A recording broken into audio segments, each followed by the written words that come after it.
The following is a letter from the coworkers, dated April 30th, 2020. Dear Saints, how we thank the Lord for His abundant supply to the churches and the saints in His recovery that has enabled so many to intercede as one man over this past month. There has never been such global round-the-clock prayer in the history of His recovery. Though we feel to bring this coordinated labor to a close on April 30th, we hope in the Lord that this will not be just a season of prayer, but that He will sustain us all to continue to advance in our personal prayer life and in the corporate prayer ministry of the church. We believe that every saint who has taken up this burden has gained some realization of the perseverance required for intercessory prayer. Colossians 4:2. This is because in the unseen realm there is a war raging between God and His enemy Satan. Of course, God's purpose will ultimately be fulfilled. But how quickly that happens and who appears to be winning the battle at a particular time depends on how much God's people cooperate with Him in prayer. Satan knows this, so he seeks by all means to frustrate our prayer. In fact, because the entire tide of this age is against our prayer, Brother Lee told us, quote, "Persevering in prayer is like rowing a boat upstream. If you do not persevere, you will be carried downstream by the current." No doubt, to persevere in this way, either in rowing or in praying, requires a great deal of energy. End quote. Life Study of Colossians, page 580. Because of this, we need the Lord's empowering. Ephesians 6:10. Brother Lee gave some practical tips to help us persevere in prayer. First, he charged us to have a thorough dealing with the Lord and even make a vow to Him concerning our prayer life. Such a vow expresses our aspiration to be a praying person, while acknowledging that we need the Lord to enable us to be faithful to fulfill our vow. Second, we need to set aside one or more definite times every day to pray. Daniel 6:10.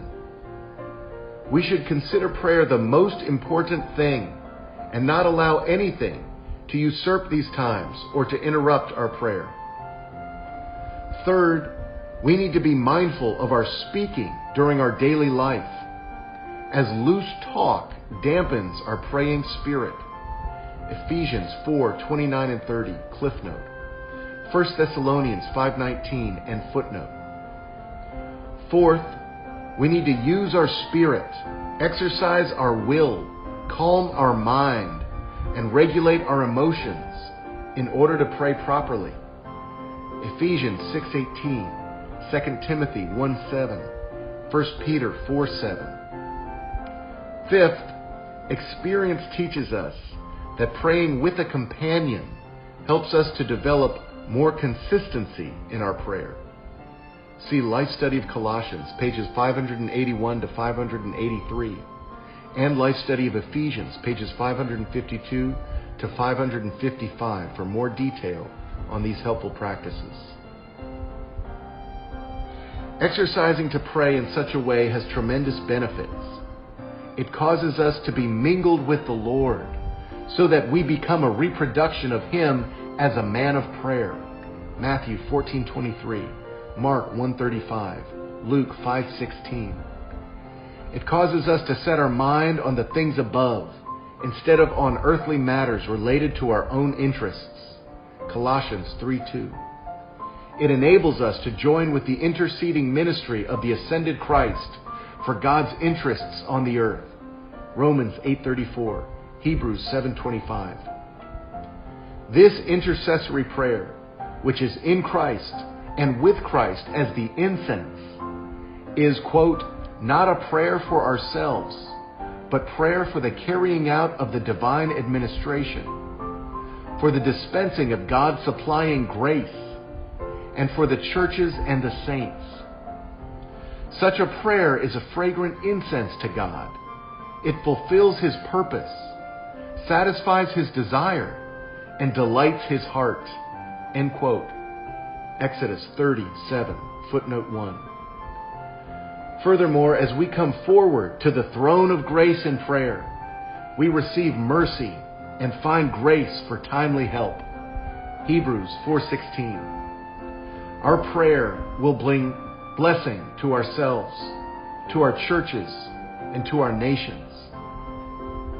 Whether in our estimation we succeeded or failed in our prayer over the past 30 days, we need to press on and advance from this point forward.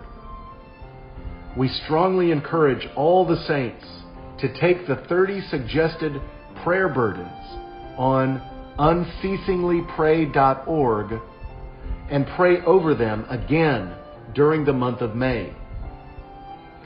We believe that if you go back to pray over these 30 items and the verses that accompany them, you will realize there is still much that requires our continued intercession.